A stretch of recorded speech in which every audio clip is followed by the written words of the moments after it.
So at the very beginning of this chapter, really the end of last chapter, Brother Mateo back there, he read a couple of verses. What the verses said was Absalom fled, went to Geshur for 3 years. 3 years, Absalom, which is David's son. If you remember, I know a week was a long time ago, okay? But last week we talked about how Absalom, David's son, killed his half-brother Amnon because his half-brother Amnon was a weirdo and a pervert and raped Absalom's sister. Not his half-sister, not his stepsister, his actual full-blooded sister. And so Absalom, for 2 years, waited and plotted, and when the time was right, he killed Amnon. He runs away, and for 3 years, he's in a distant town, okay? The Bible says there in verse 39, Brother Mateo read it, the soul of King David longed to go forth unto Absalom. That means he missed him. He missed him, and he wanted him back, and he wanted to reach out, and he wanted to call him back. He wanted to pick up the phone, and he wanted to call him. He wanted to drive to his house, and he wanted to knock on the door. He had the phone. He typed out the text message, and he erased it. And he typed it out again, and he erased it again. And he had the email set, and instead of hitting send, he archived it. Like he wanted to reach out to him, but he could never pull the trigger. Now, David missed Absalom. The Bible's very clear about it. He wasn't happy that he killed his brother, but he missed him, and he wanted him back, and he thought about him, and his mind was consumed about him. Absalom, meanwhile, didn't know any of that.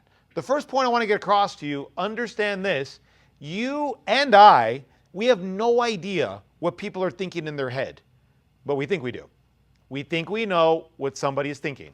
We think we know how this person feels about us. We think we know what they think about this situation. We're like mind readers, you know? And this person, oh, they hate my guts. Or, oh, you know, my dad doesn't care about me. Or, oh, my mom this, she hates my guts. Or whatever, you know? Like, oh, they don't even want to be my friend anymore. They don't even like me. And we think we know what people think. And the fact is we don't. We have no idea. A lot of times we're dead wrong. Now, sometimes we're not. Sometimes it's obvious. Sometimes people make it very clear. Maybe your assumptions are correct, but a lot of times they're not. A lot of times we think we know what people are thinking, and we don't know what people are thinking. We're way off. David missed Absalom, and he wanted Absalom back, and Absalom was the last guy to know that. He had no clue that David missed him, that David even still loved him. David did not do a good job of communicating how he felt. Now, this is a really awkward situation. God had already made it clear because of David's sin with Bathsheba, God said the sword is never going to depart from your family. In other words, your family is going to have trouble after trouble after trouble. So in a way, this is kind of like predicted and prophesied.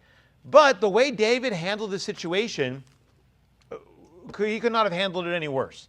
It was a really tough situation. What would you do? You have one son kills another son? I mean, how do you forgive that? You know, how are you like, oh yeah, I know you killed your brother, but it's cool, it's fine, no big deal. I mean, I don't know how to handle that. That'd be really, really tough. I just know how David handled it was not right. So, a couple things. Joab, he's the captain of the guard. He's a bad, bad dude. Bad in a couple ways. Bad like he's not a good person, but also bad in like, you don't want to mess with this guy. Joab was a fighter, and he was treacherous. But he has a couple things that he tries to do right, and he's David's nephew. So he is a relative. He's technically cousins with Absalom. He's related to them. So he knows David misses Absalom. He knows Absalom's far away. And so he comes up with this brilliant scheme. He gets this old lady. Old lady puts on a little costume, goes in front of David, and tells David a sob story and says, King, I have 2 sons. I only have 2 sons. They were out in the field, and they had an argument, and nobody was there to break them up. And so one killed the other. Some of you would kill your sibling if given the opportunity. If we stuck some of you in a field, one of you is not coming back. Anyway, that's what happened here. This brother kills the other brother. The family says, we want the brother. He's a dead man. And the mother, she says, he's all I have left. His dad's dead. He killed the other son. He's the only family I have. They kill him, our name is going to perish. My husband's name is going to vanish from the earth. And the family wants his head on a platter. So what can I do? And David said, don't worry about it. Anybody comes and bothers you, you come tell me, and they'll leave you alone. He's under my protection. Don't worry about it. And she says, King, wait a minute. Are you sure? Is that your final answer? You sure that's how you feel about it? David says, yeah. She says, okay, then how come you, king, have allowed your son to be banished, who basically did the same thing? He killed his brother, and you haven't sent for him. He killed his brother, and you haven't called for him to come back. You leave him over there. She's like, I don't mean to put it in your face, king, but you're kind of a hypocrite. You're telling me to protect my son when you haven't even gotten your own son. And David said, did you come up with this lady, or did Joab tell you to say all this? She's like, okay, yeah, Joab told me to say all this. So David calls Joab and says, Joab, and Joab, he's a little nervous. Did this work? Did this not work? Is David going to be happy, or is David going to say, off with his head? And David tells him, go get Absalom. Joab falls on his face. Oh, king, now I know you really like me. David's like, I don't like you at all. But go ahead and get Absalom. Go ahead and bring him back, and I'll see him. So Joab goes, and he gets Absalom, and he brings Absalom back. He brings him to Jerusalem. And the moment Absalom gets home, David tells Joab, tell him to go stay at a house. I'm not ready to see him yet. I don't want to see him yet. I'm just not ready yet. Like, it's too awkward. I just don't know what to say. I don't want to see him. So Absalom goes to his house. And he stays there. And for 2 years, he doesn't see David. Finally, after 2 years, Absalom's fed up. And he's like, what is going on here? Why bring me back if you don't want to see me? Why call me back if you don't want to talk to me? Why go through all this effort to act like you care if you really don't care? Now, we have the insight to see and know David did care. It's in black and white. David cared. He did love Absalom. But he didn't know how to talk to him. He didn't know how to approach him. He still had a lot of hurt and anger and bitterness inside of him. And so he's like, I'm just not ready to deal with this. Just go stay at your house. And so after 2 years, Absalom's had enough. So he calls Joab and is like, hey, Joab, you're the genius that came up with this. I want to see the king. And Joab blows him off. He ignores him. So finally, after being so ignored, Absalom's really mad. He tells his servants, hey, go to Joab's field and light the whole thing on fire. So there goes Absalom's servants, and they light Joab's field on fire. All of this feels like somebody burning your house down, you know? It's like you don't return somebody's text messages, so they burn your house down. Basically what happened. So Joab's like, what's up, man? Why'd you burn my field down? And Absalom said, I came, and for 2 years, my father has not wanted to see my face. I want to see him. I don't even care anymore. I don't even care. I just want to see him. And if he is still mad at me, I would rather he kill me on the spot. Just cut my head off. But I am not sitting in this house anymore waiting for my dad to want to see me. And so Joab reaches out to the king. The king says, bring him in. Absalom comes in. David comes, gives him a kiss. They have a hug, and Absalom leaves. And in the very next chapter, we see Absalom starts his rebellion. Now we'll talk about that next time. This was a really, really bad situation that was made so much worse. This was a terrible situation, an awful situation, that went from an awful situation to a life-changing tragedy. It was bad, but it got so much worse. And it got so much worse because nobody handled it properly. Now, you have bad situations in your life, and if you do nothing, your bad situation will grow and snowball into a life-changing tragedy. That's what happened here to David. And that's what happened to Absalom. And David didn't know that's what he was doing. He had no idea. It wasn't that he didn't want to fix it. It wasn't that he didn't want things to get better. It wasn't that he didn't love his son. He just didn't know what to say. He didn't know how to handle it. And so instead of handling it, he said, just go stay at your house. And we'll deal with it later. And we'll deal with it later. And we'll deal with it tomorrow. And I'll deal with it next month. And I'm just not ready to do it right now. We'll just do it later. We'll just handle it later. And it never got handled. And it never got handled. And Absalom, his anger built. His bitterness built. For 2 years, he is thinking his dad hates him. When in truth, his dad loved him. He just didn't know how to communicate with him. A lot of you don't have good communication with your parents or friends or your siblings. And instead of dealing with it, instead of saying, let's sit down, let's talk about this, let's fix this, you know what we do? We punt the ball. We'll deal with it later. Not today. Not right now. I don't have the patience. You go to your room, you put your little headphones in, get your little phone on, turn on your little music, and the problem grows, and the problem festers, and the problem gets worse, and it goes from a bad situation to a life-shattering tragedy because nobody deals with the problems the right way. We just keep punting the ball. We keep on just saying, oh, we'll deal with it later, we'll deal with it later, we'll deal with it later, and hurt feelings, they grow, and they grow, and they get bigger, and they get bigger, to the point where you don't even like your family. I don't even want to talk to them. I can't stand them. They're the worst. I don't even want to be in the same room with them. I don't want to see them on holidays. I don't want to talk to them. I mean, and I have seen this. I've had this in my own family some. I've had family not even go to funerals after somebody passed away. What is all that? You know what that is? That is a small problem that was not dealt with, and you just allow it to grow, and your bitterness grows, and their bitterness grows, and the anger grows, till one day you wake up, and you don't even care that you're blood. They just don't mean anything to you. How? How do we get to this point? Because we don't handle situations right. Now focus here, focus. Some of you tonight, you got this going on in your life right now. You're Absalom or the other person's Absalom, and for 2 years, this has been growing inside you, and it's growing, and it's growing, and it's growing, and you refuse to handle it. You need to handle it now. Stop letting it grow. Nobody was right in this situation. Everybody was wrong. But you know what they were especially wrong about? Was that they loved each other. And you know what you're wrong about? That there is love involved in your situation. Your parents do love you. Oh, no, they don't. My parents don't even like me.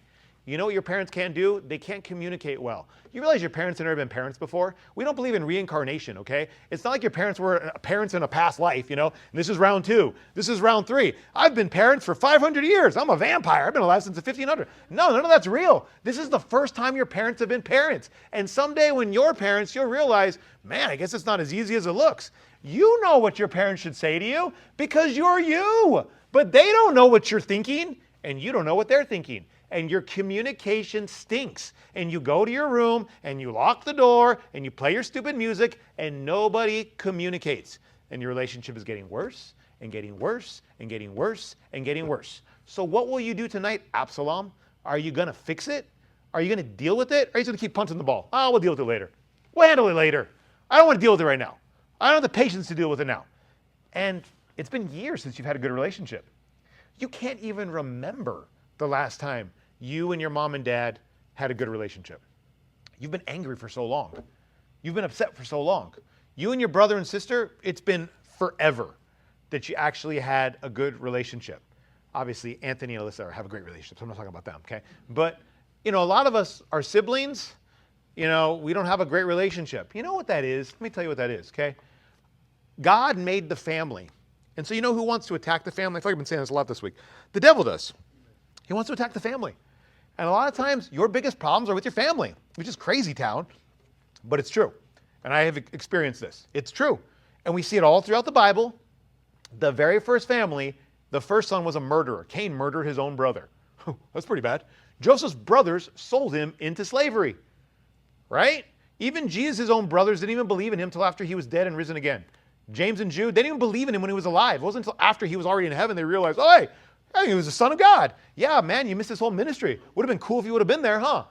Jesus himself said a prophet is not without honor except among his own kindred. So a lot of you, your biggest problem is going to be with your family. Listen, that's cool. If you're out in the world, go ahead and do what the world does, where they just don't fix it and they allow it to grow. They allow it to fester and things go from bad to worse to worst.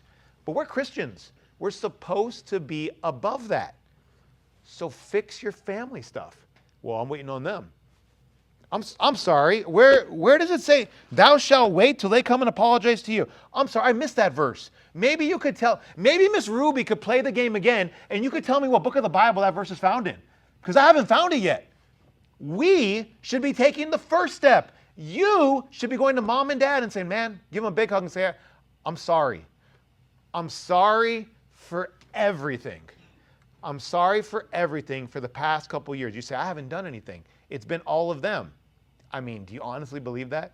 Maybe it's been mostly them. You're not guilty at all. You're Jesus Christ. You just haven't been crucified yet. I mean, really? You're going to take zero responsibility? we don't act like Christians at all. They have to come to us. We're not going to go to them first. They got to come to us. And it grows and it festers and it gets worse. The communication was bad. The communication was really bad between David and Absalom. David was not capable of communicating his love. And so Absalom figured and believed, my dad doesn't love me. Rhetorical question. Don't raise your hand. But I wonder how many of you in here feel like that about your parents. That your parents don't even love you. Or your siblings don't even love you. You actually believe that. That is a thought in your head. That's a problem. You know, that's not great. It's not great at all. I mean, I hope it's not true. I would imagine it's not true. David did love Absalom. He just did a poor job of communicating it. And both sides were hurt and both sides were bitter. You know what else? Absalom no doubt thought, Amnon, he raped my sister and my dad did nothing. I took vengeance and I got banished for 3 years. And then when I came back, he won't see me for 2 years. That's 5 years he wanted nothing to do with me. He preferred my brother over me. And my brother is a way worse man than me. He raped my sister. All I did was took that guy out. That's it. And in return, my father wants nothing to do with me, and he never did a thing to him. And we play these games in our head where you compare yourself to your siblings or your cousins or your family. And you're like, my parents love her more. My parents love him more. He's the favorite. She's the favorite. They won't say anything to them, but I get in trouble for everything. I leave a dish on the counter and I get screamed and yelled at, and yet my older sister or my younger brother or whatever, nothing ever happens to them. And you play these games in your head where you think favoritism and this and that. And you know what's happening? The bitterness inside is growing and growing and growing. And a really bad situation is going to turn into a tragedy. You know what should have happened?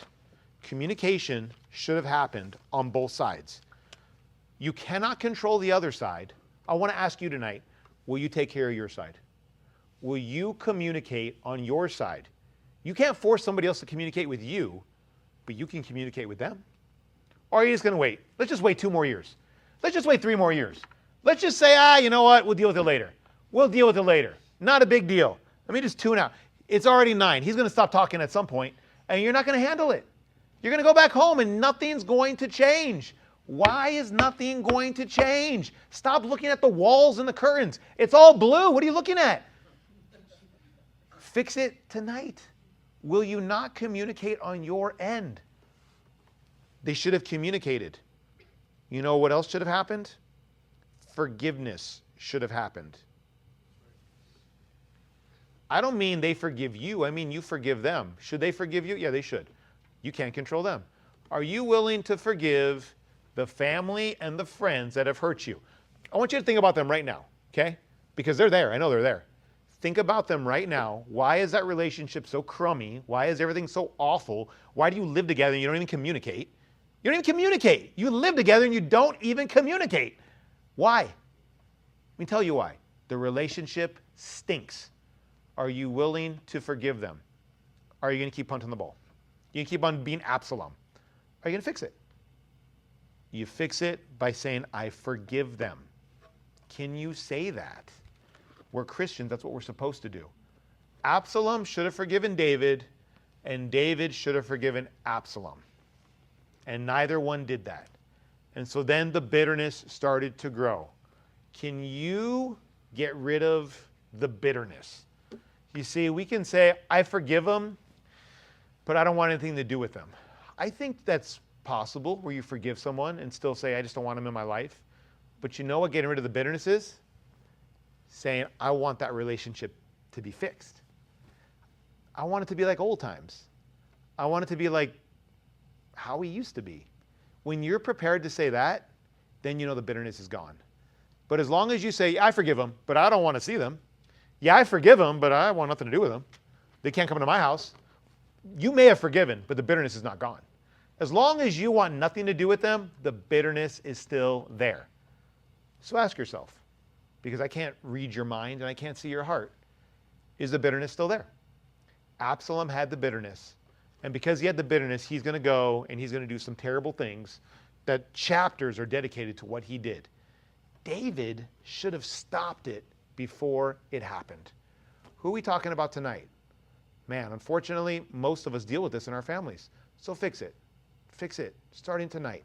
Can we get rid of the bitterness? Are you prepared to say, I want things to be the way they once were? Think of a time where you and your loved one, you and your family, you and your friend, where things were good. Do you long for it to be like that again? Or are you just cutting everybody off? I don't care. I don't need them. I don't need them. I don't need them. I don't need you. I don't need them. It's a really lonely way to live. And you're not going to win in the end with that. Fix it. Get rid of the bitterness. Dear Lord, thank you for tonight. I pray, God, you would just help us, Lord. As Absalom and David, really tricky situation. And nobody handled it right. And yet, Lord, we know that the devil wants to destroy our families, to destroy our friendships, to destroy our relationships, and we let him do it. And we make all the wrong moves. We allow bitterness to grow in us. We allow our minds to wander. We think we know what everybody thinks. We don't want to communicate for whatever reason. It's just easier not to. I pray, God, tonight we'd have some young people, some old people, some adults that say, I want to fix this. I want to work on the communication. I want to forgive. I want to get rid of the bitterness. And I want to fix this. How much more could we do if our families were made whole? If we had good relationships with our siblings? If we had good relationships with our parents? What more could we do? Instead, we're so alone, we're trying to handle it on our own, and it's like carrying these gigantic weights. I pray, God, you'd fix some relationships tonight. I pray you touch some hearts. In your name I pray, amen.